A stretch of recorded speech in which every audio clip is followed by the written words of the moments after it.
So thanks again for joining us today. My name is Omer Vandeveer. I'm from St. Joseph's Healthcare in London. Our presenter today is Kelly Williston. She's an occupational therapist with Parkwood's ABI Outreach Program. Today's presentation is Brain Injury 101, Part 2. I'll hand it over to you, Kelly.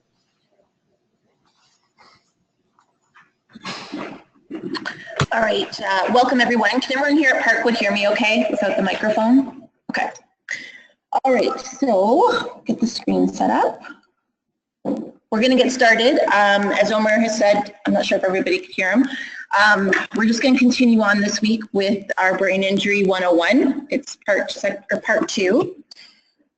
So what we're going to do is this is just a review of the agenda that we had last week. So we're going to finish the how might a brain injury affect your daily life, get into that a little bit more. How might brain injury affect your family, and what can you expect from recovery and rehab from a brain injury? We have a lot of information to cover tonight. We're going to take a break at about 10 after 7, depending on where we are in the presentation. So we'll get started. So tonight we're going to pick up where we left off, and we're going to start looking at memory and attention. There we go. So memory, after brain injury, many people will experience difficulties with their short-term memory. And that's your memory for new information, new learning, new things that you hear and have some difficulty hanging on to. And there's a number of reasons why that may happen. And we're just going to outline them here, and then we're going to go into a little bit more depth. So it could be that there's a poor ability to pay attention or concentrate. So that's why the previous slide had memory and attention on it together. It's very important that we understand the two go hand in hand. So sometimes it's not just a memory problem, storing memories and recalling memories. Sometimes, and in a lot of cases, it's because there's difficulty with attention and concentration. So if a person's easily distracted and isn't able to pay attention for a long period of time, that can cause some difficulties with memory. Anxiety is quite common after brain injury, and that can also affect your ability to remember and store memories or recall memories. And also the brain systems for remembering, for making memories, storing memories, recalling memories can be affected by the injury itself. So there might actually be some physical problems within the brain, the neurons, which are the cells that make up our brain, pathways in there. So signals may not get from one spot to another. And there is often the case where new memories and information are never stored. And we're going to get into that a little bit more in a minute. This next slide, the only thing I want you to know about this slide is that you can see with the brain in the diagram, there's some different parts of memory, our short-term memory, long.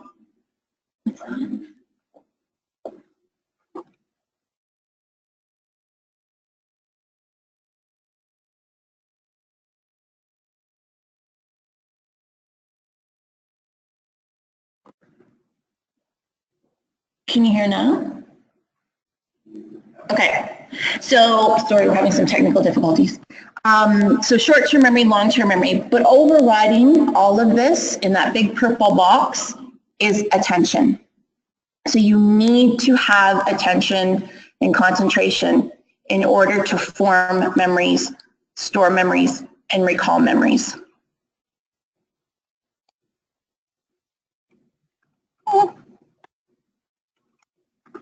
So we're going to start looking at attention in a little bit more detail. This is just an overall diagram to show you that attention is not just one thing. It's not one-dimensional. There's several different kinds of attention, and we're going to break these down. At the bottom of that diagram is sustained attention, and another word for that is just concentration. So the ability to pay attention to something over a period of time.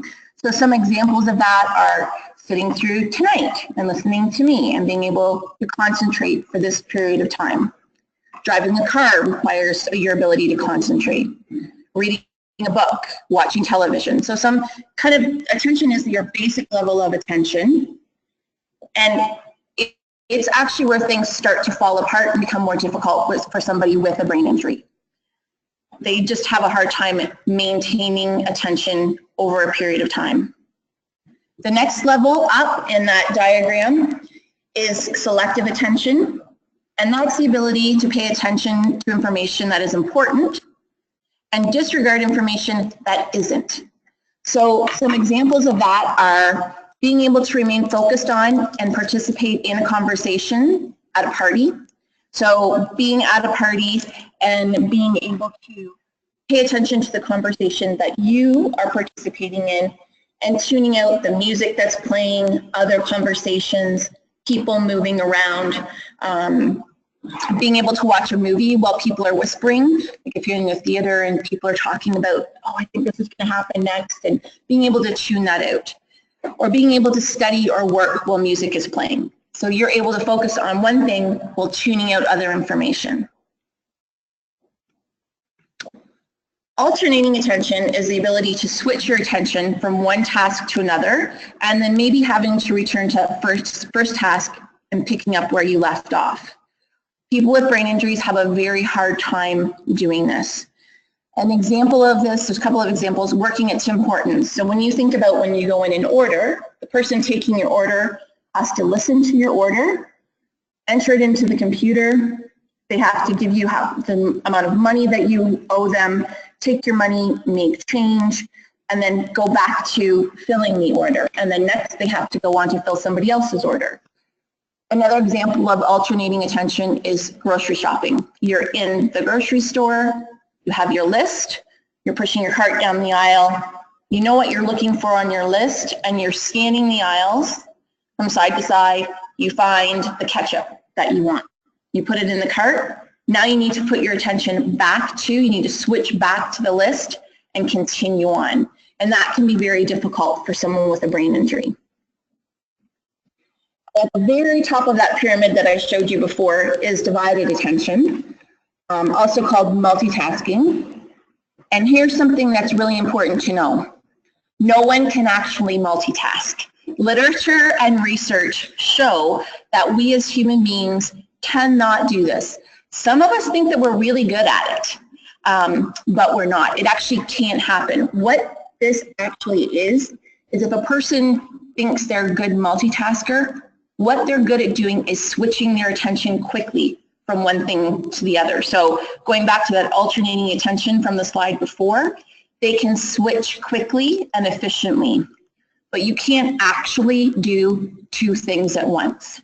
We really cannot. So a couple of examples, if you think about you're making dinner, the phone rings, you pick it up and you've got the phone between your shoulder and your ear and you're still making a recipe. So you're actually switching your attention between conversation and your recipe. The difficulty with this is usually one of those activities suffers. You sit down, you eat your meal, and you think, wow, this is really salty, because you weren't paying attention to that one thing and added more salt than the recipe called for, or you put sugar in instead of salt, or something like that. So it's not always very noticeable, but when things go wrong with this, they go quite wrong. So what might this look like in everyday life? So difficulty concentrating for any length of time. So I have clients that say to me, it's really hard for me to watch TV. I used to be able to watch a movie, and now I can't even watch a half-hour sitcom. I have to get up at every commercial and move around. I used to love to read, and now I can't read at all. I have a hard time just paying attention for that long. Another issue might be difficulty filtering out distractions. So going back to the example that I gave of being at a party, a person with a brain injury could be in a conversation with 3 or 4 other people, but they can't filter out the music, the other conversations. They lose track of the conversation that they're in. They get lost on whose turn it is to talk. They may have to repeat questions or ask people to repeat information because they've been distracted by other things. In our case, sometimes when we're working with people, it's hard to sometimes realize what might distract a person. So sometimes the sound of something like here in Parkwood, we have a projector up on the ceiling that's showing the screen. There's a fan on that projector. Sometimes even the slightest noise like that can distract a person. You want to make sure, we're going to talk about this, that you're making eye contact with the person with the brain injury, because sometimes they could be looking right at you and it looks like they're looking right at you, but they're actually distracted by something going on out the window behind you. Or it could be something like a spider crawling up the wall. So you want to make sure that they're paying attention. People may lose track of the topic of conversation. It can happen in a group, or it can happen in a one-to-one conversation just as easily. They may ask for information to be repeated frequently. They may be unable to recall information or respond to the question, because when the question was posed, they were listening, but they were trying to come up with the answer already, and now they've forgotten what the question was. Difficulty returning to an activity or conversation if they were interrupted. And the person might appear restless, disinterested, or fatigued. And what is actually happening is they probably are fatigued and they can no longer pay attention. So we talked about last week about things about reading and writing. Don't do those things when you're tired. Same sort of thing goes. Anything that you need to pay attention to and focus on, not a great thing to do when you're tired. So what can you do about this? What are some strategies? So one of them is to try to be flexible. So you need the right setting or situation. So it might be to have an important conversation. And let's say a conversation you just decided to have with your spouse at 6:30 after dinner. But all of a sudden, dinner did not go well, or it's taken longer. Everybody's still cleaning up. The kids need help with homework. It's 6:30 is now not the time to have that conversation. So be ready and try to be flexible to maybe move it till 7 or after the kids go to bed. And some of those things are too for the spouse or the partner is to figure out, okay, I need to pay attention when we try to schedule to have a discussion about something. I need to remember it needs to be after the kids are in bed. So it's a learning curve for everybody. Just like I said before, you want to monitor your fatigue. If you're tired, that's not the time to do something that's really important or complex. If you're tired, that's not the time to study for your exam. That's in the next 2 days. It's not time to put together a PowerPoint presentation for work the next day. You really have to get better at planning. You want to allow plenty of time. So if you are having a conversation, working on a project, you want to be able to ask questions. You want to be able to accommodate for being tired. You need to make sure that you can ask for information to be repeated. So give yourself enough time for those things to occur. Take breaks. You'll hear us say this several times. Build breaks into your activity. Do work for maybe 25 minutes, half an hour. If you can do that, take a break for 10 minutes. Some people have to work for 15 or 20 minutes at first, and then take a break for 10 or 15 minutes, and then come back to the task. The other thing to do when you're taking a break would be to alternate between a physical activity and a thinking activity. So working on a project, taking a break, and going for a walk in the hallway, or take a quick walk outside. Something else, I think I mentioned this last week, something, paying your bills online, and then taking a break and going and doing dishes, so that you're doing something that's not all thinking all at once. You want to avoid the multitasking that doesn't really exist. You really need to, as a person with a brain injury, you need to focus on one thing at a time, finish it to completion. And this is important for family members, caregivers, friends, anybody who's supporting the person with a brain injury, coworkers, to say, all right, I know that he needs to get this finished. I'm not going to ask him, hey, do you want to have lunch when you're done? Where do you want to go for lunch? Wait until the person finishes the task. Make and maintain eye contact. Like I said, you want to make sure that they're paying attention to you and not the train that's going by outside your window or the spider crawling up the wall. You want to plan your activities for your best time of day. So a lot of my clients prefer to do things in the morning, because if they've had a good night's sleep, that's when they have the most energy. That's when they're not as tired. So they're more able to do tasks that require a lot of attention in the morning. Plan and write down the plan. So this is what I'd like to do tomorrow. Write it down so that when you wake up in the morning, you don't have to focus and pay attention to putting the plan together. It's already put together and you can follow through on it. Do a task in steps. If it's a lengthy task, you want to break it into several small steps. And even if it's a simple task, you think, oh, I don't need to do that. I can do that all at once. Don't.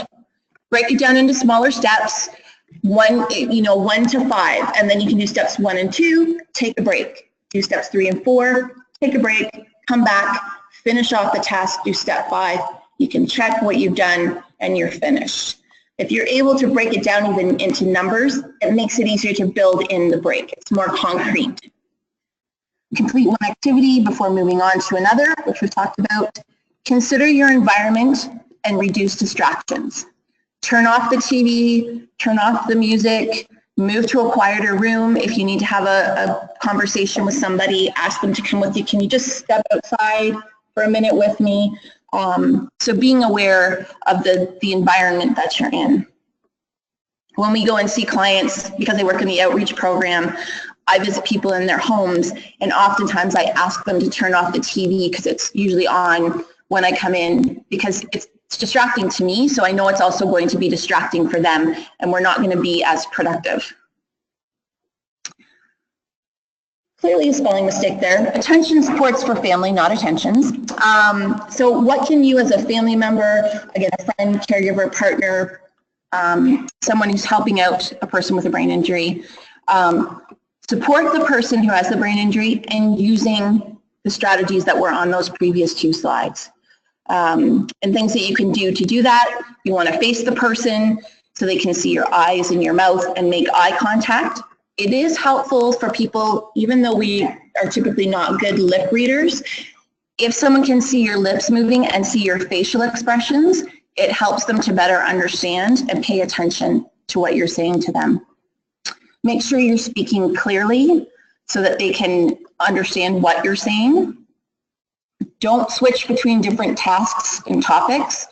That's called being tangential, and that's a term that we see with people with brain injuries. You might hear that. You're on one subject and then you're off on another subject and then another subject, and they don't seem to be related at all. Some of us function like that in our daily lives. It's not always great. You really don't want to do that when you're talking to someone with a brain injury. One topic, complete the topic, move on. Same with different tasks. Clearly, I had problems with typing. You want to slow down your information. So again, where on the one side I said for a survivor to take their time, make sure that you, as a person interacting with someone with a brain injury, you are also slowing down your delivery of information, allowing for enough time for the conversation to occur, knowing that information is going to have to be repeated. You might have to repeat questions, so allowing for extra time for that. Don't give too much information at once. So just small chunks of information. It might only be 1 or 2 sentences. Pause, ask the person if they understood, make sure the details are correct, and then move on. Again, looking at the environment, you as the person without the brain injury might be a little bit better at monitoring the environment and reducing the distractions. And if there are distractions or it's a busy environment, there's the TV's on, you're in a loud restaurant or just a busy restaurant, that's not the place to give important information. So again, choosing the location to share information is important. Great, so we're going to shift gears to memory. And again, you can see from what we talked about with attention, that ability to concentrate and hang on to attention over time is important to get the information in the first place. So now what happens? So some of the things that we hear, and I think this is one of the things that a lot of people think of when they hear about brain injury, is difficulties with memory. So some of the things we hear are, I used to be able to remember everything. I never needed to write anything down. Now I need to write everything down or I forget. And that's almost verbatim from 50% of my clients. That phrase right there. Now I need to write down everything or I forget. So it's something new to people. I miss a lot of appointments. I try to use a calendar, but sometimes I still forget. Especially if the calendar is something new to you, you have to remember to actually look at the calendar. I forget what I was talking about, especially when I'm talking to more than one person, or if I'm in a restaurant, or I'm at a party, or I'm working in a group at school. I'm always losing my phone or my keys, my wallet. I forget to take my medication. And so that's a big one, the forgetting medication. That's kind of important. So that is something that we hear quite a bit. We don't always hear that from the person with the brain injury themselves. It's often a concern from family members. So those are some of the things that we hear from people. We'll just take a look at memory in a bit more detail. So looking at the difference between long-term memory and short-term memory. This is a little bit tricky for people, both the person with the brain injury and people who are working with them, live with them. Long-term memory are our memories from childhood, from 15 or 20 years ago. It could be from 5 years ago. They're memories that have been recalled, they've been stored in the brain, we've maybe told stories about them, versus short-term memory, which are newer memories. It's new learning, new information, a new telephone number. I can't remember the person's name that I just met. I had a client that I probably visited him 20 times before he could sort of remember my name. First, what he remembered was that I was from Parkwood, and then we connected the dots with that and then got him to remember my name. So it takes some time.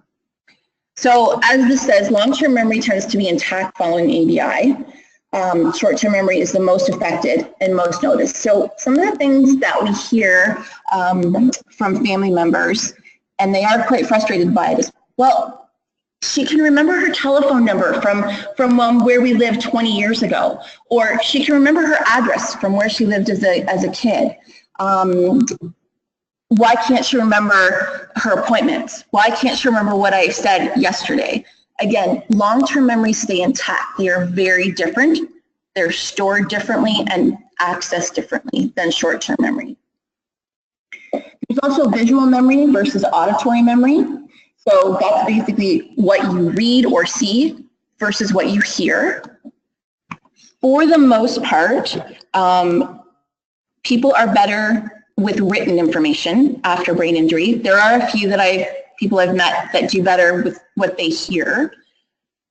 But with written information, it can be referred back to, it can be reread, it can act as a reminder, so something on a calendar, if you've written it down, you can go back and look at it. We do talk to people about journaling or memory books. Again, if you have poor short-term memory, but you've written down what you've done in a certain day, you can flip back and look at it and say, oh, right, I went to the library that day, I looked a few things up on the internet, I got some books to read. So if your memory isn't there to store it, you have something external to it outside of your brain to help you remember that. It also helps people like myself who are working with people who have brain injuries. It's helpful for family members who aren't always around, and they say, oh, what did you do last week? And the person with the brain injury is like, I'm not really sure, but I can pull out my calendar or day planner or journal, and you can show it to them and flip back and say, this is what I did. And sometimes looking at that information acts as a reminder or a cue, and the person can tell you a little bit more of the story about it. Prospective memory, fancy term for saying I can remember what I need to do in the future. So this is a big problem for people with brain injuries, and it's especially with remembering appointments. So it tends to be very affected by brain injury. And again, it's because it's new information. It's also not information that is repeated or spoken about a lot. I have a doctor's appointment on June 20th, 2017 at 1:30. I know that in the moment when the appointment is given to me, I hear it, I see it. Usually it's on a card.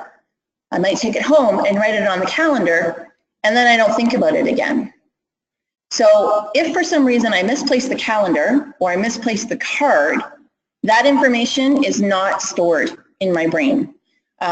So you need to be able to write that down and to be able to look ahead in the calendar, keep the calendar in a central location so you can refer back to it. Procedural memory, and has a little star beside it, it is the kind of memory that it makes things a habit. There's things that once you've learned them, you don't seem to forget them. So I've got a couple of examples here. In the picture at the bottom is a dad getting his son to ride a bike without training wheels for the first time. So something like this, once you've learned to ride a bike, you can always ride a bike. You may not ride a bike for 15 or 20 years, but if you get on a bike, your body remembers what it needs to do. Now, don't get me wrong, it may not be pretty. Like, it could be a little bit wobbly and not quite sure, but it doesn't take your body long to kind of remember what it needs to do to balance and to pedal and to steer. You don't have to think about all of those things separately. You did when you first learned it, but you learned it so long ago and it's become part of, your brain remembers that quite easily. You get on it and it's like, oh, I remember what this feels like. This happens with things that involve a lot of like movement, or we call it motor memory. So once you're on the bike, your body remembers what it feels like to be on a bike and it kind of knows what to do. This type of memory we can build on after brain injury. It's what makes breaking a task down into simpler steps work. It's what makes the repetition of those steps work. The more you do it, the more you move through that task in the same way over and over consistently, helps it to become a habit.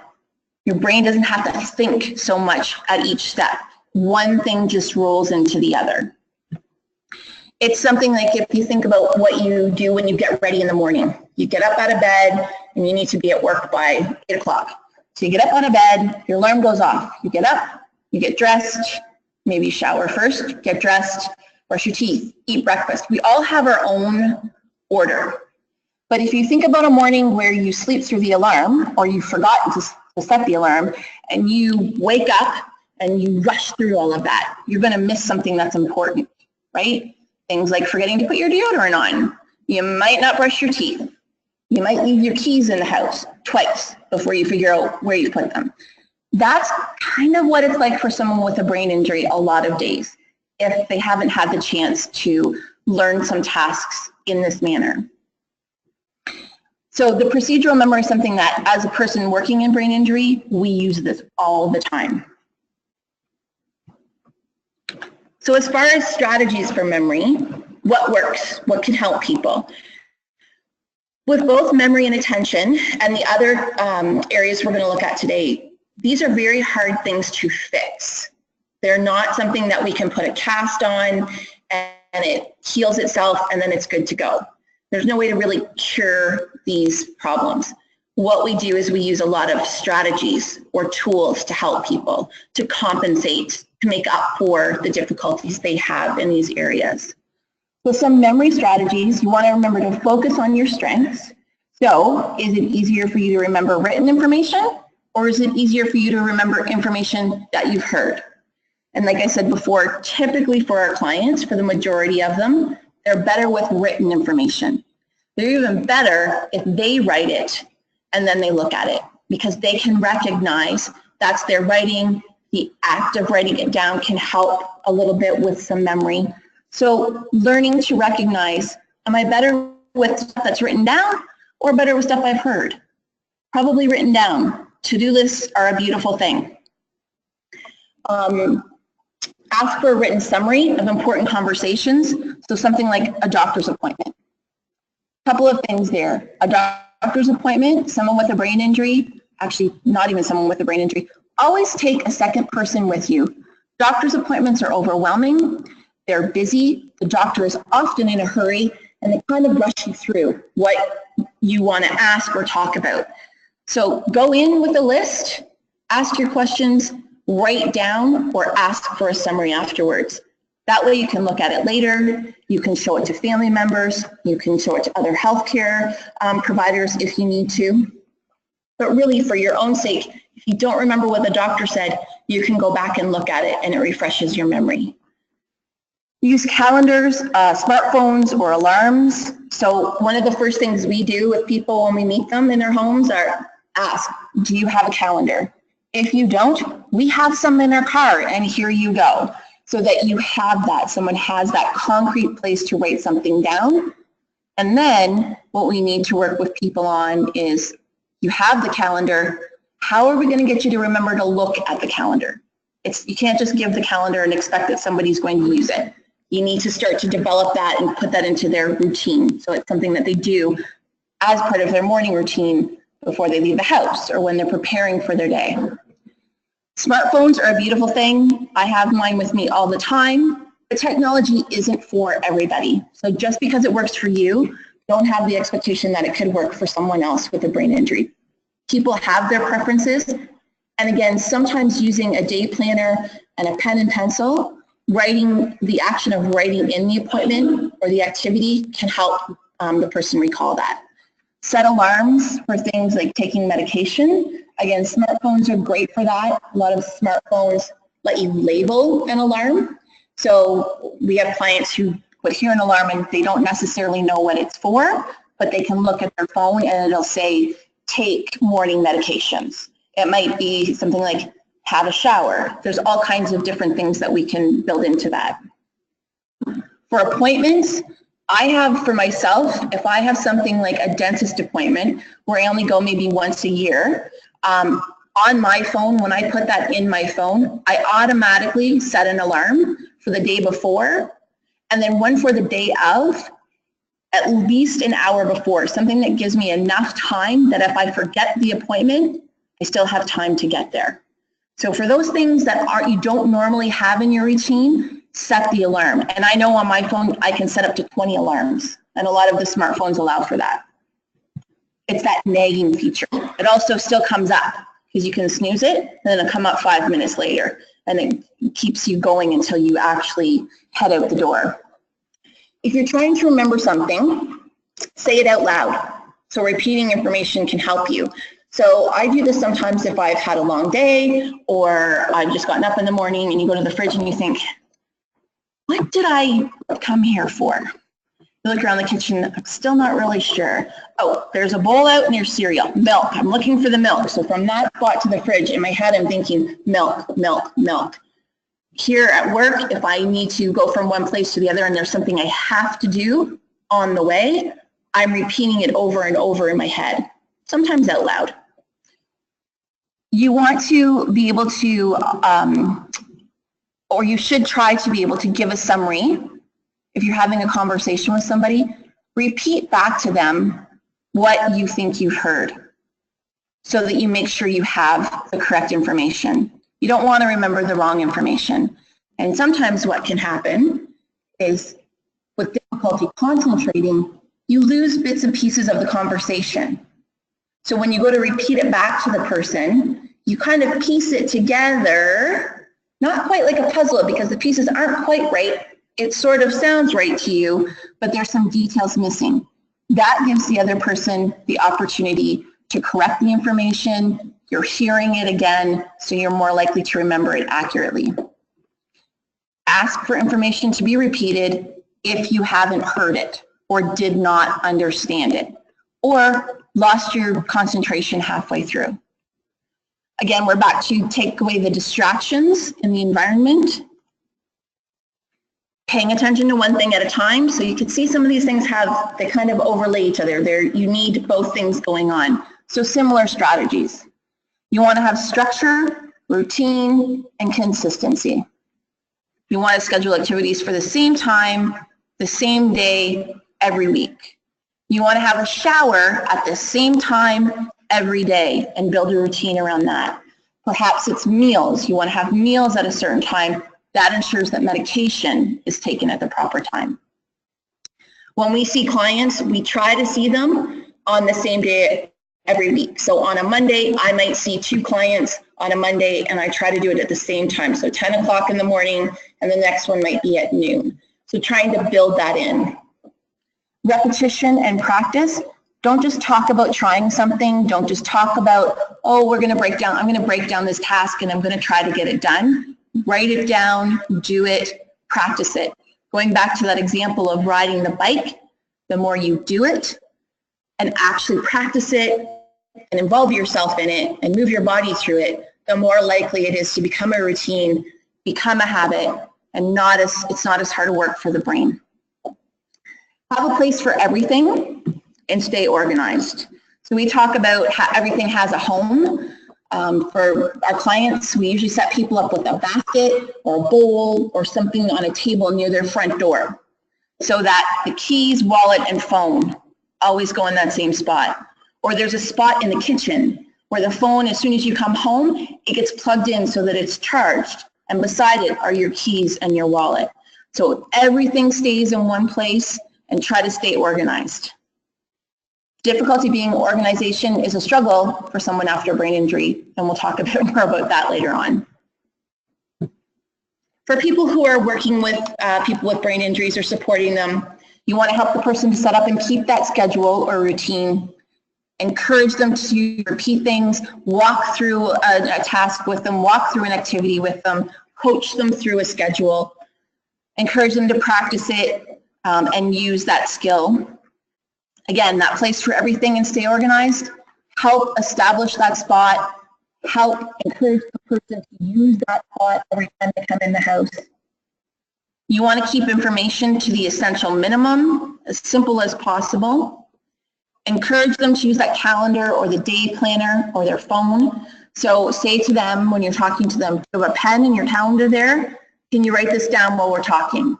I try to do that with my clients when I'm talking to them, because I know if I say, I'll see you next Wednesday at 1 o'clock, that works for me. That's great. That's wonderful. Do you have a pen there? Can you write that down? Oh, hang on just 1 second. I'll go find a pen.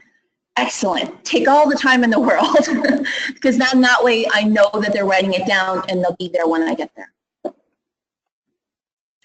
Again, sometimes it's easier for you to notice what distractions are in the environment and help control that. Ask the person to provide that summary if they don't offer it themselves. It's to make sure they heard and understand you accurately.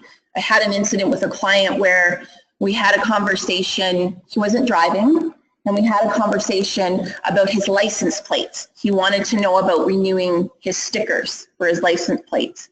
And I said that was something he would need to discuss with his insurance company, and maybe his wife would know, and he could speak to her about that when she got home. At the end of the day, I got a very, very upset phone call from my client's wife saying, what did you tell him? How could you tell him that he could go back to driving? He can't drive. And I'm thinking, that wasn't the conversation we had at all. But again, he had difficulty paying attention, remembering what we talked about, but he knew we talked about the car and talked about renewing something. And so when he told his wife what we talked about, when he pieced it together, it wasn't accurate, and he might have read into it that he was going to get his license back. We talked about getting my license back, I can drive. Or the information he provided was not complete enough, and his wife was trying to interpret it or understand what he was saying. And her conclusion was, you told him he could return to driving? Nope, that's not what we talked about. I'll let you know. Here's what we talked about. So it was a learning curve for me to remember to ask people to repeat back to me what I've said. Provide cues to assist with recalling information. So I've got on there not the quiz show. So this is something that we do talk to families about. An example of this is when you're meeting with somebody, Joe is just Joe, John could be anybody. The question might be, Joe, remember what we talked about last week? It's a really open-ended conversation. And it could just as easily be, Joe, do you remember what we talked about yesterday? The person with the brain injury probably can't answer that for a number of different reasons. the memory was never stored, can't access the information. So what you want to do is don't keep asking that same question. It doesn't help improve memory. The memory isn't there. You don't have any information to give you. So give them clues or cues instead. So you might want to say, oh, last week you told me about a visit with your kids, and we discussed some of the issues you had. Remember what some of those might be. So again, it's not as open-ended. We're talking about issues, and I met with my kids last week. So there's some clues in there. If the person still doesn't have any idea what you're talking about, give them a couple of options. You know what the issues were. For me working with a client, I can look at my notes, or I can say, okay, so these were a couple of things that you brought up that were issues. Which one of these do you want to talk about today? And offer 2 choices. So something like that, instead of continuing to ask the same question over and over again. Oh, you remember your kids were here? So that's just another clue. That's not quite, that's another quiz show question. Your kids were here and there were issues that were discussed, or you had some issues. Really bringing that down to them, giving them a few more details. Okay, we're going to take a quick break and then we're going to switch over. So at 25 after, is everybody at 7:23, according to that clock, we'll come back. So about 10 minutes, okay?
All right, everyone, we're going to get started again. I just looked at the clock and it's time to get rolling.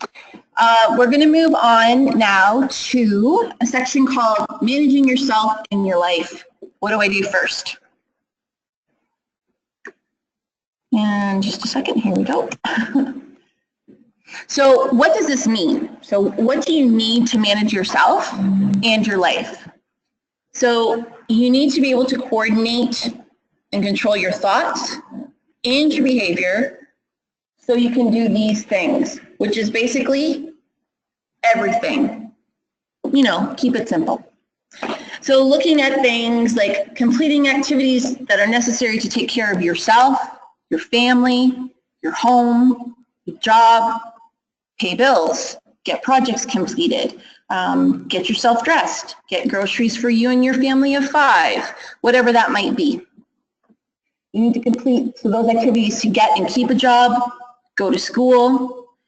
You need to be able to do this in order to participate in social situations appropriately with family, friends, coworkers, to interact with people at stores, teachers, pretty much anybody in your life. So again, like I said, you know, no big deal, just everything you have to do. Yet this is a really complicated process. You may hear doctors or some healthcare providers, your therapists, terms that we might use, executive functioning, executive functions, higher level thinking skills. But really what it comes down to are these are skills that you need to get through your life.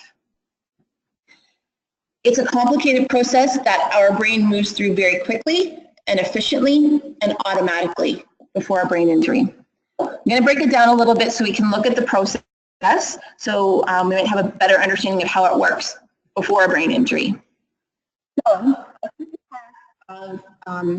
this is looking at how does the brain coordinate thoughts and behavior and different sorts of information that it gets. So the first step is you want to initiate a task. So my task that I came up with is making bran muffins, and you'll understand why bran muffins in a minute, because I know not everybody loves them, but there's a point to this. So I'm going to make bran muffins. That's my task. I'm going to get started at it. So what do I need to do? I need to find the recipe in my mess of recipes. Somewhere in a binder, I'm going to find it. I find the recipe. I need to get out all of the ingredients that I need. I need to read the recipe and get the oven preset at the right temperature. So I have that recipe. It's my step-by-step instructions. I need to follow through now on the components of that task. So I'm reading through the recipe and I discover, oh, whoops, I need buttermilk. You need buttermilk to make bran muffins. Believe me, any recipe you find. This has happened to me. I'm like, can I just use milk? What about almond milk? Can I use that? No, you need buttermilk. So, all right, what do? I get on Google and I look up, what do you do if you don't have buttermilk? And Google tells me you can add vinegar to milk and you can add vinegar to almond milk. So great, I have all of those things. So now I'm following instructions from Google on how to make buttermilk to make my bran muffins. So now I'm adding complexity. I'm making this is a bit more difficult of a task. So number 4 is I'm monitoring. How well is this going? Am I doing okay? Yep, I am. I'm going to get that buttermilk made. Now I have to follow the steps, and there's an order that you need to follow when you're making a recipe, especially with the bran muffins, because you have to soak the bran in the buttermilk for half an hour. So you have to plan that out. So again, I'm trying to determine have I left myself enough time? No, I haven't. I'm going to be late for the party that I'm making these muffins for. So I call in and say, hey, I'm going to be late. Now I have to get back to the task of making the muffins. So all of this my brain does this pretty quickly and efficiently. But when you break it down, you can see this is not too easy.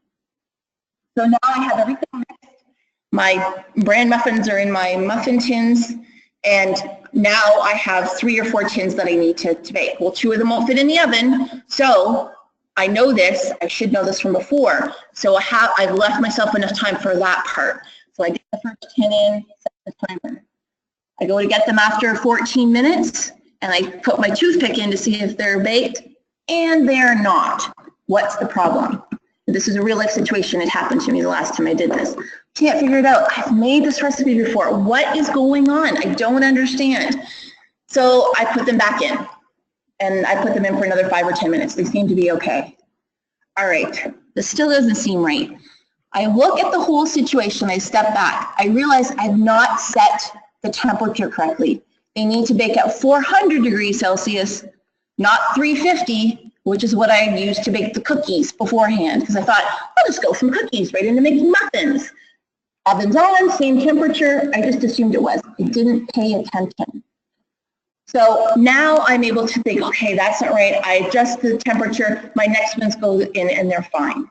Everything comes out in the 14 minutes and away I go. In that, my brain has been problem solving along the way. What do I do? This isn't going to work. That's part of that higher level thinking, moving through things smoothly. Just like putting together this presentation. So another example of this is doing a presentation like this or having a conversation. This applies in the same way. When you're in a conversation, you need to make sure, am I making eye contact? If I'm not, I need to make eye contact. The person understanding what I'm saying, maybe I need to slow down what I'm saying.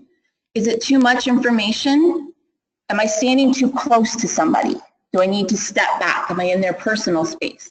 All of that's going on while I'm still talking.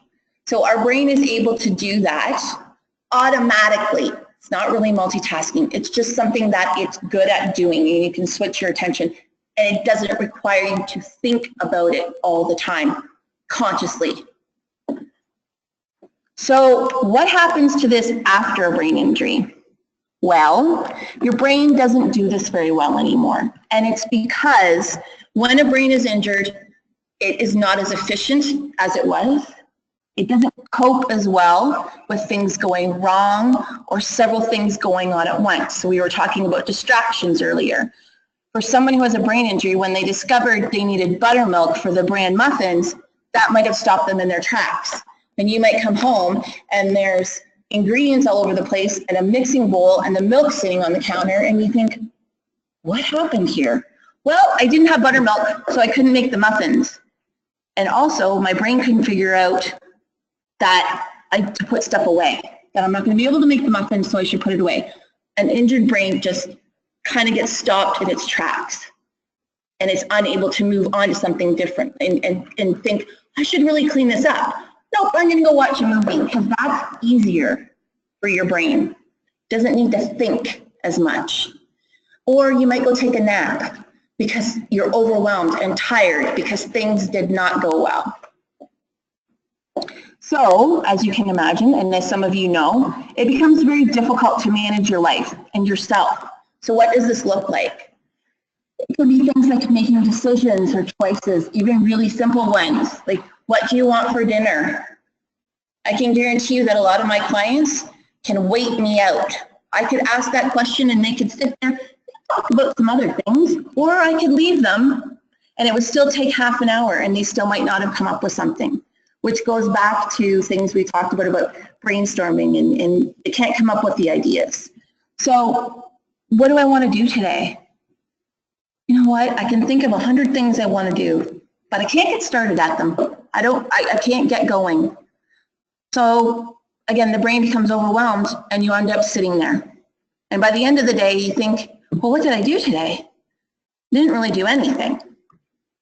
Organization and planning. So figuring out, I've got 3 things I want to do outside of the house. The car needs gas, I have to pick up my medications, and I need milk. After brain injury, it's difficult to figure out exactly what order should I do that in. Making meals becomes difficult. What am I going to make? What do I need to make it? Can I make more than one thing at a time? Do I have all of the ingredients? If I don't, I have to go to the grocery store, and that adds to my errands that I need to run.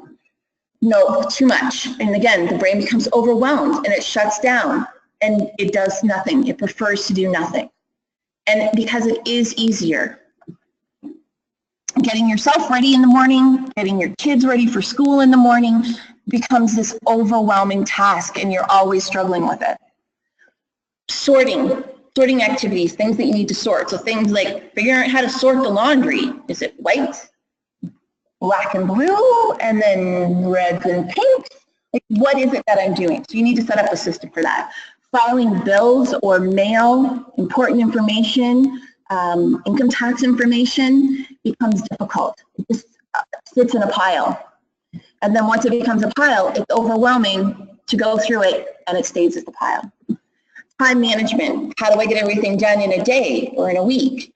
Keeping track of time is difficult, especially time during the day. So some people lose track of when have I eaten meals? When do I eat meals? I know I should eat at noon, but I don't know exactly what time it is. I don't know how much time has passed. That ability to sort of guess how much time has passed is no longer working properly.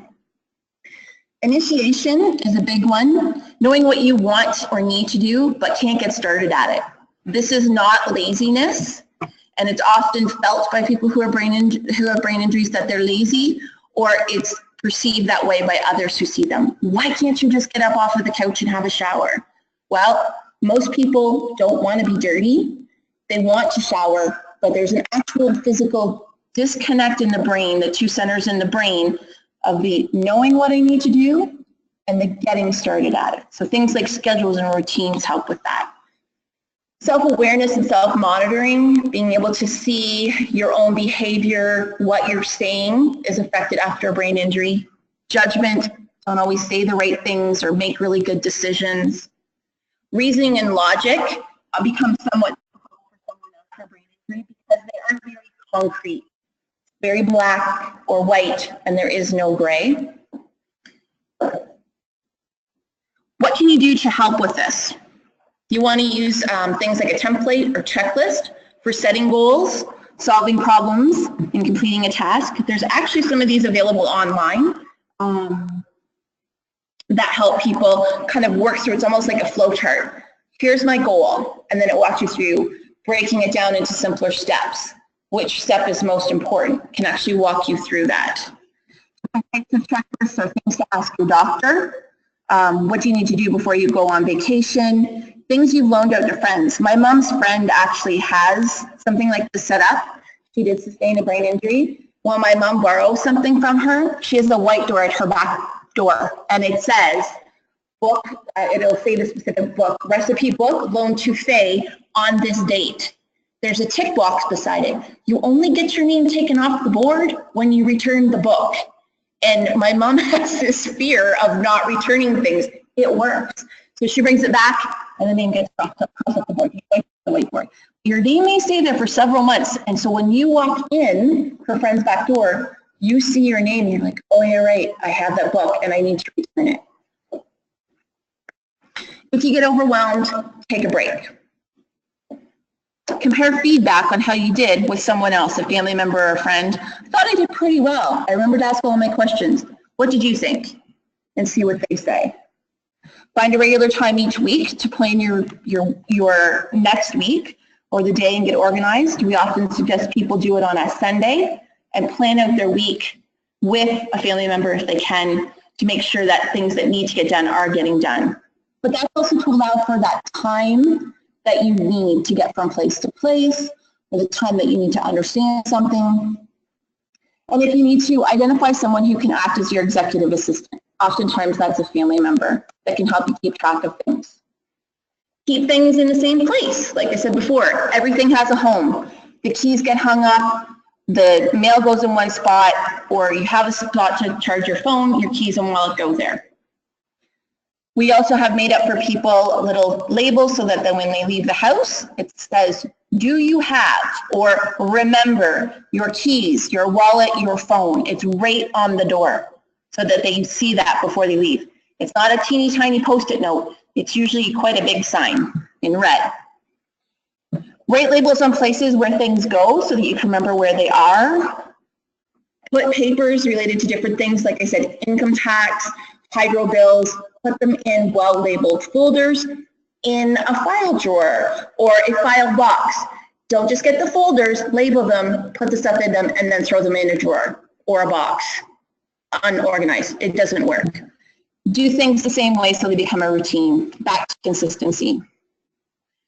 For family members to try to help someone, you want to organize facts or information to help the person come to a conclusion. Help with brainstorming. They're not good at that. Can come up with lots of ideas, but have a hard time narrowing it down to one. They also have difficulty with reasoning and sometimes with problem solving. You want to offer choices, only 2 choices ever. If you give more than 2, if you go to 3, it becomes overwhelming. You know the person well, give them 2 choices. Where do you want to eat? Do you want to eat at Boston Pizza or at Milestones? They're going to pick one or the other. Don't use metaphors or phrases such as imagine if or pretend that. It goes back to their difficulty with black and white thinking. They can't put themselves in another person's shoes to use a metaphor. New skills need to be learned in the setting where they'll be used. The example, I'm going to shorten this a bit, Tim Hortons versus Starbucks. Anybody who's been in those 2 places? Ordering coffee in Tim Hortons, not the same as ordering coffee in Starbucks. So if the person wants to go out for coffee and they used to go to Tim Hortons, or that's where they're going to go from here on out, that's where you go with them to see how they do. Meet them there, walk through it.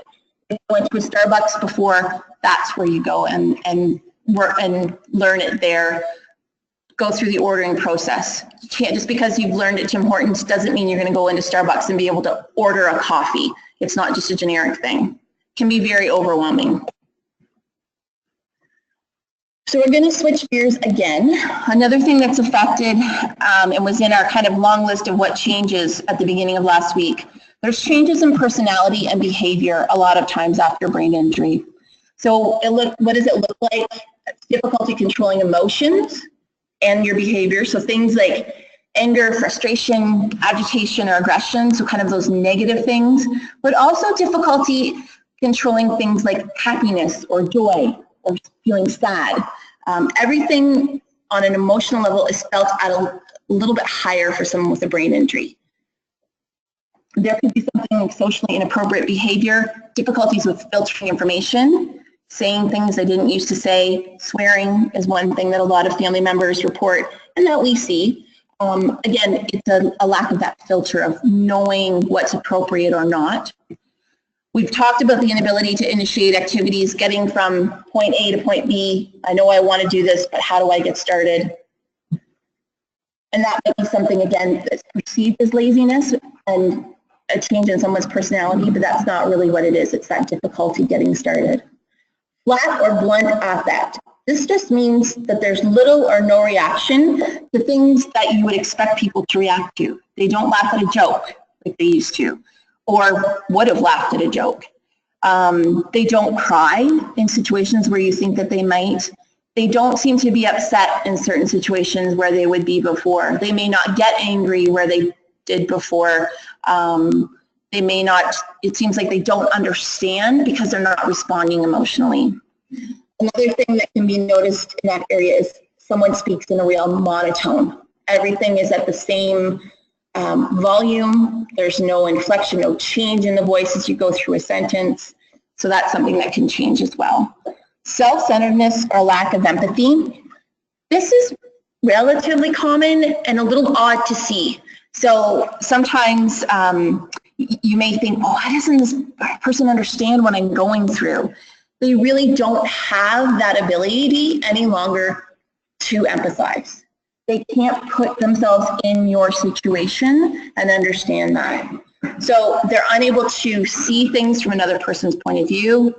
They're unable to predict the needs of others. And how this comes up is they take over a conversation and they talk just about themselves. And they talk through the whole conversation. And you don't have a chance to actually participate.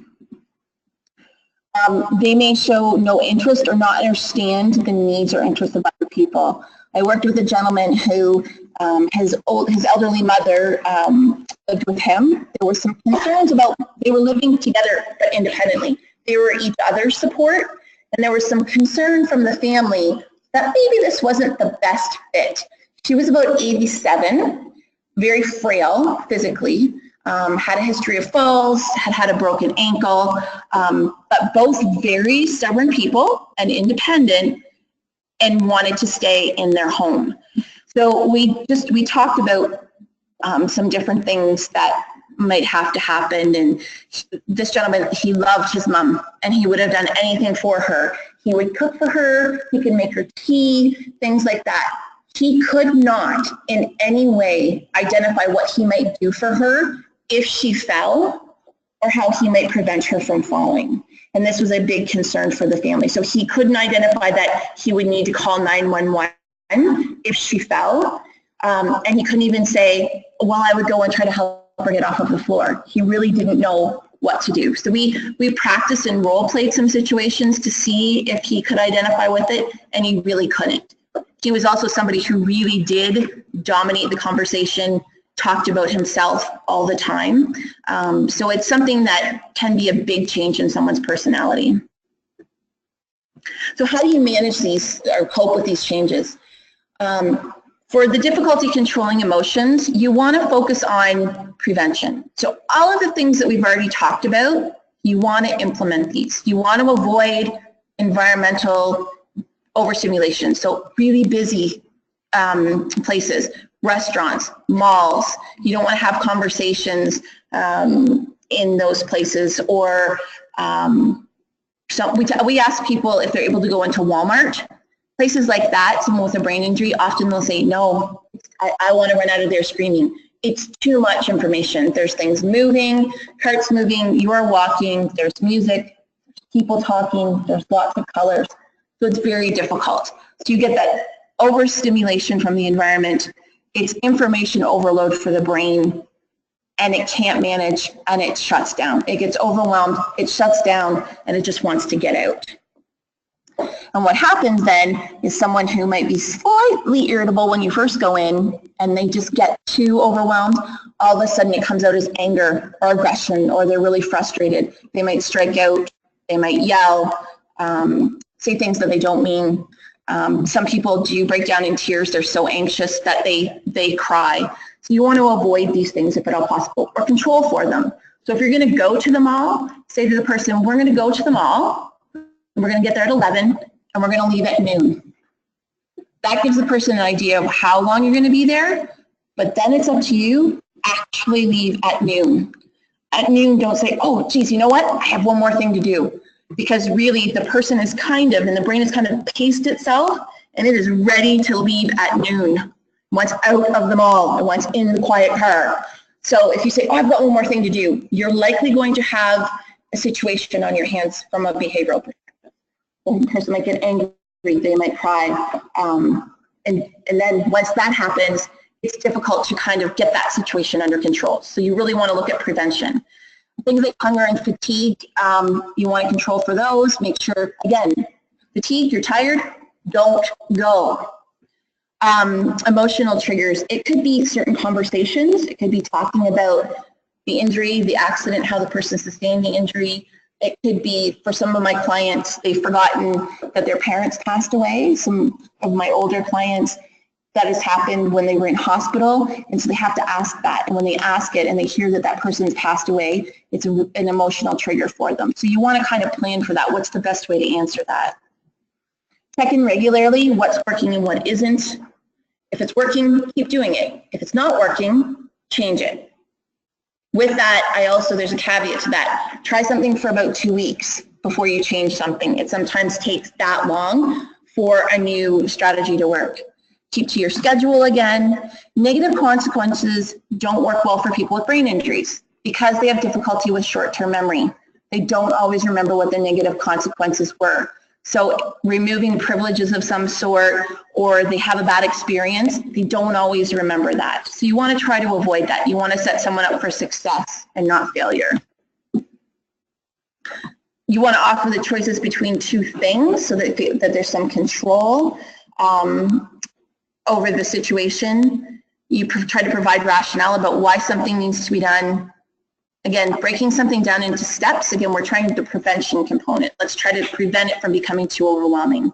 Provide cueing or hints or help with the next step. What's the next step? Here it is. Just give it to them. don't make them best at it.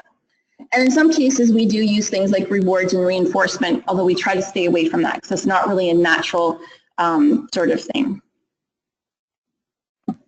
Changes in emotions, things like anxiety and depression. So I've got some numbers here.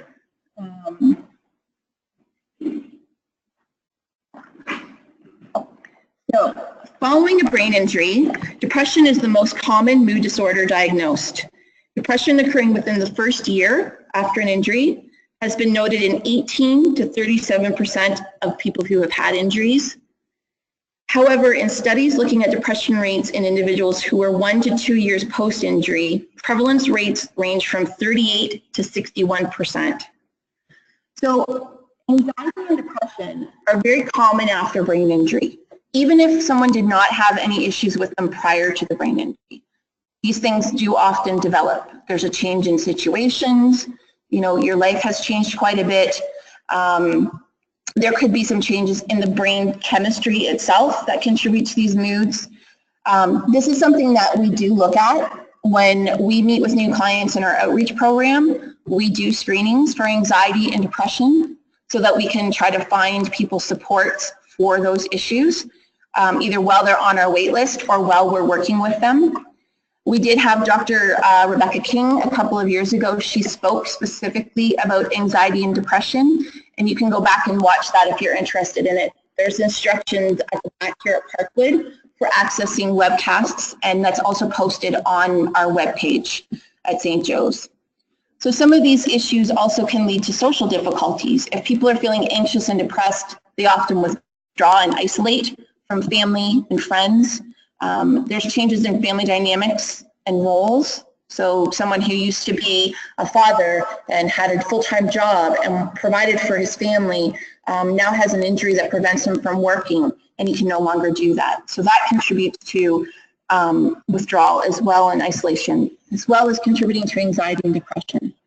And because of those changes in roles and changes in the family, a lot of people have a really hard time with self-esteem. They really lose a lot of confidence in themselves and have low self-esteem. So what do you do for a person in this situation? You want to make sure that you validate what they're feeling, acknowledge it, say, I hear what you're saying. What can we do to help? Let's look at some options. Why do you think you're feeling that way? And try to tease that out a little bit. Sometimes they can't. So you really do need to, the last point here is to seek assistance. Look for referrals to other agencies with regards to mental health. If you're not involved with a brain injury program, look for one in your area. There are some people who suffer, who use start to use substances such as drugs and alcohol more after a brain injury, or start if they never did that before. So if that's an issue, look for addiction services in your area. A lot of them do have some training in brain injury. So taking a look at that. You sometimes need to reframe for somebody where they say, oh, I feel so stupid. What's wrong with me? Saying, you know what, that's not what it is at all. Your brain is recovering. You need to think of your brain as being, and we use this sometimes for people, in a wheelchair or it has crutches. You need to picture it that way because a brain injury is invisible and people don't see it. And so they often say, oh, you look so good. And you yourself know that you really aren't and have a hard time explaining it. You want to make sure that you're providing positive and realistic feedback for things that are going well. The key to that is the realistic feedback. If something is not going well for the person with the brain injury, if they've done something like made bran muffins, but they're still raw in the middle, you want to tell them that they're raw in the middle and let's try again. We must have missed this step. So don't say, oh, great job, you made some great muffins. Then they think everything went well and they might do it in the exact same way, okay? So realistic feedback, but reframing it, putting it in a positive manner. You know, you tried, must have missed something, let's give it another try. So the impact of brain injury on the family, we've touched on this throughout. There's changes in the roles in the family, how family members interact with each other. All of a sudden, someone who was a parent and a spouse is now more like a child and needs to be taken care of. So that changes the role for their partner, but it also changes their concept of themselves and how things might be carried out in the family. It results in changes in responsibilities, Someone else is having to take care of paying the bills now, where that used to be, you know, a client would say, I used to do that, but now my husband has to do that. He's doing all of that. Finances might change because of short-term or long-term loss of work, needing to look at different disability plans. Applying for disability is something really new for a lot of people and not something that they really want to do. So applying for things like Canada Pension Disability or ODSP, which is the Ontario Disability Support Program, the provincial program. There's a loss of friends and family members for the whole family. So oftentimes extended family members who aren't around and living with this all the time, they don't get it, because a lot of times the person with the brain injury, you look good, you know, why aren't you back at work? And they just don't understand. And the more you try to explain, sometimes they just don't want to hear it. And so people just stay away, which is unfortunate. And then there's caregiver burnout. So the partner or the child, the adult child who's looking after their parent, you know, doing everything that they can to help this person out. Sometimes it just becomes too much. So how can you avoid that? So making sure you shift the focus back to you. You need to find time for yourself. You need to maintain your physical health. Make sure you're going to a doctor. Make sure you're going to your dentist. Maintain your mental health. Visit with friends. Book lunches just specifically for you and your friends.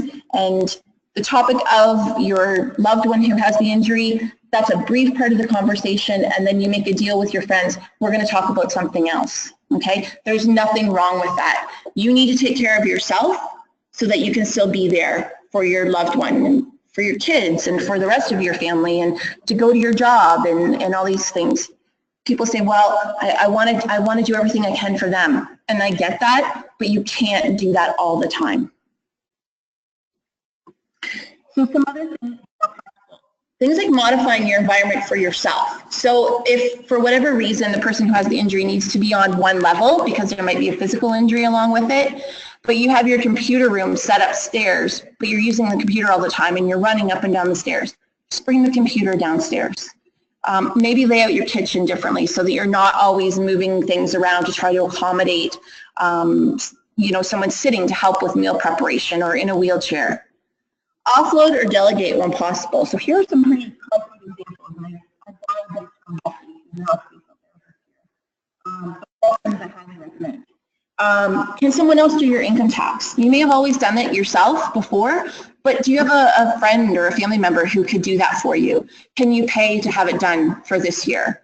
Can you get a neighbor or a neighborhood kid to clear your driveway of snow, shovel it, have someone with a snowblower do it? Things like paying your bills instead of having to go to the bank, set up some automatic billing. Can you teach your kids to fold the laundry while they're watching TV? So there's a little bit of a reward in there for them, but they're also learning some of their own life skills and helping you. You know, if your kids need help with homework, which I don't have kids, but my understanding is that kids have a lot of homework these days. You can't always do it yourself. So do they have friends that can help? Can you afford a tutor? Is there a family member or a neighbor that can maybe pop by and just kind of help out with that? So that's one less thing that you have to do. And maybe that's only once a week, but that's one night a week that you don't have to worry about it. Look for support groups in your area. Within Ontario and here in London, there are local brain injury associations that have support groups. OBIA, which is the Ontario Brain Injury Association. If you want to know if there's a support group in your area, call them. They can tell you. They have all the contacts.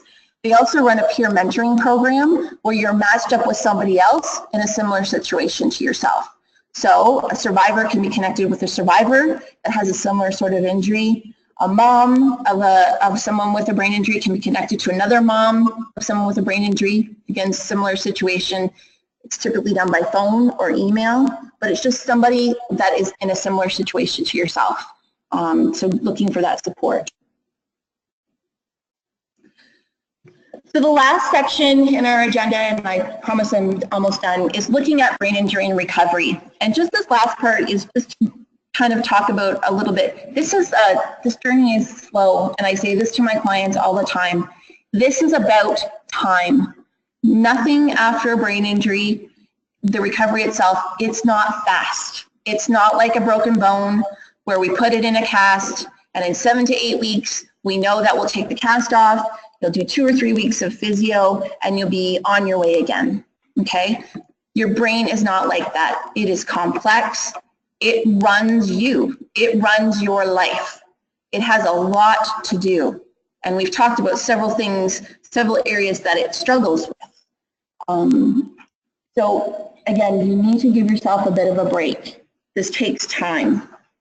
So you need, the picture that's up here is an example. And again, it's trying to think of, and this works a little bit better for family members, but thinking about, there's been a big snowstorm, okay? And like the ice storm that came through Eastern Ontario and Quebec a few years ago. Trees are down, roads are down, you can't get through, and it's going to take months to clean it up. It's not just a one-day sort of thing to get hydro reconnected and get roads, sometimes roads have to be rerouted, and that's kind of what it's like after a brain injury. The brain injury occurs, it happens, that area of the brain is injured, and it's very difficult to heal that area. Our brain doesn't heal, like I said, in the same way as a bone does. It doesn't stitch itself back together. So what has to happen, and some of this happens naturally, is the brain does some of its own healing. Naturally, you don't necessarily need rehab. You do need rehab eventually, I should point that out. But in the beginning, there's some natural healing that occurs. Our body has systems that help to do some of that healing. So it decreases swelling in the brain and different things like that. But then that injured area stays injured. So the brain tissue around it needs to relearn. And that's what, if you've heard the term neuroplasticity, that's what happens. We're trying to forge new roads, ways around the broken area. And that means that our brain has to learn new ways of doing different things, because that area that was specialized in, transferring memories from short-term to long-term memory, it's never going to work the same again. And the areas around it weren't necessarily able to do that in the first place, but it's going to learn, it's going to figure it out. It's kind of like thinking of, you have a family physician and you have a neurosurgeon, so your brain surgeon, both doctors, right? I'm not sure you want your family physician doing brain surgery on you. Can he? Sure he can. Could he eventually be a neurosurgeon? Absolutely he could. But he needs to go through the training and the practice and the repetition, and that's what it's like for your brain. So rehab looks at, if you're in hospital, not everybody is, there's some really, the focus is initially on some basic life functions. Let's make sure, your brain wants to make sure everything, you're still alive, everything's still working the way it needs to be. Eventually the focus shifts to life tasks. So you may do some outpatient rehab, so come here to Parkwood and see some of our therapists. Some people may have rehab services through their auto insurance from a car accident, but really it's looking at shifting from those basic functions to more of those life functions, returning to work, relationships, play, school.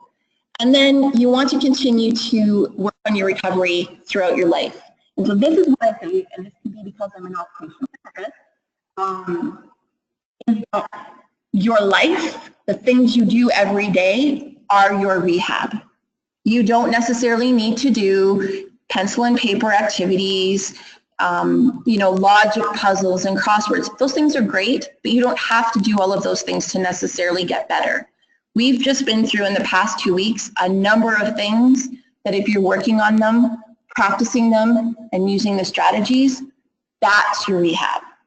You also need to know that the rehab it's lifelong. You continue learning and relearning throughout your whole life. It's ongoing. There's always going to be progress. It may be slow at times, and it's usually the progress is quite noticeable at first after the injury, and this is kind of what I have some clients get stuck on. But I did so well, and now nothing seems to be changing. And what I encourage people to do then is to look back at their calendars 3 months from that time that we're talking now, and then 6 months, and look at what the difference is. And they're able to look back and say, I'm able to do so much more now, or I feel better about myself now. And that's what doing those everyday things can help with.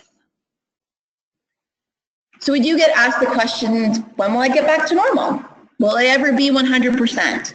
And to be honest, and I say this to people, I am brutally honest with people, the most honest answer is no. You're not going to get back fully to normal. to who you were before necessarily.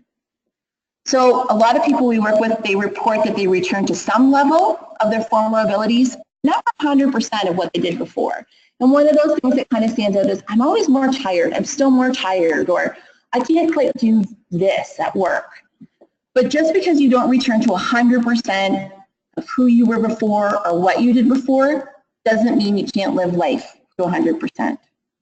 You can look at, you may not be able to return to the same job, but if you want to work, there might be another job out there for you. It might take a long time to learn the skills and to do the training, but you might be able to do that. Some people move into an early retirement, and so what they're learning is how do I fill my time? How do I make a schedule when I don't have to get up and go to work? What do I do? So that's a whole new learning process as well. You might be learning new hobbies. It's not necessarily returning to stuff that you did before. If you want to, oftentimes there's ways to do that. But sometimes, and I've had some clients say, I don't want to do that anymore because I can't do it the way I used to. What else can I do? And trying to help them find something else to do. So that learning new skills and participating in new activities, that's your lifelong rehab and recovery. So we always end with this quote is, recovery is a lifelong process. It goes on forever. It's a marathon, it's not a sprint. You're not training to do the 100-meter dash, you're looking at doing a marathon. That's what recovery and rehab is like after brain injury. I'm going to take some questions. Yes, so what we're going to do right now, I forwarded a few questions to Kelly. So she's just going to pull those up. I think there's just a couple of questions there. And then she'll field some questions here at Parkwood.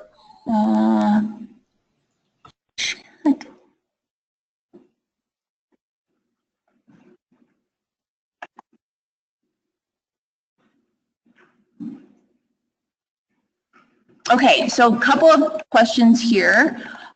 So we had a question about Alzheimer's. And in Alzheimer's, long-term memory is intact and it is in brain injury as well. Is there any difference between these two memories?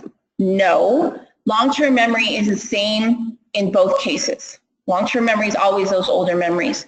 The difference between brain injury and Alzheimer's is that brain injury, once you sustain the injury, you get better. There's progress. You move forward. With Alzheimer's or other degenerative diseases, so where things start to get worse, things with Alzheimer's, things are declining in the brain.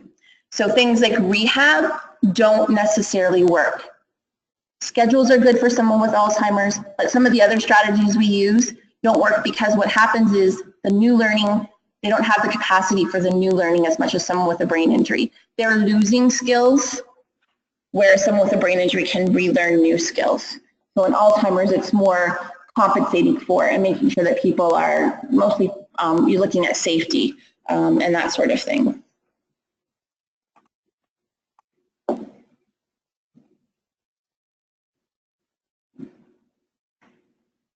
Okay, this is a good question too. So talking about puzzles, I've read that puzzles can help a person with a brain injury. But today told that they don't work. They do. There are lots of things that you can do. And so they asked specifically about games and puzzles on the iPhone or an iPad. We have lots of those that we give to people. Anything that keeps your brain active is good for your brain. So things like crosswords and Sudoku, vision games on the iPad, memory games. Those are all good. There's some programs online. Lumosity is one that comes to mind that we hear quite a bit about. Those are very good. It keeps your brain thinking and trying to work on problem solving and that sort of thing. But what I say to people is those are great, make them part of your day, but also get out of the house and do some other things that are functional. Both of those things just as good for you. Any other questions? Okay. Any questions from here at Parkwood? All right. Well, it doesn't appear as though we have any questions here at Parkwood, so I would just like to remind all of our participants that this evening's webinar has been recorded. It will be uploaded to the St. Joseph's website. We're hoping that within 1 to 2 weeks after each presentation, it will be available for you to view. And I would just like to thank Kelly for a fantastic presentation.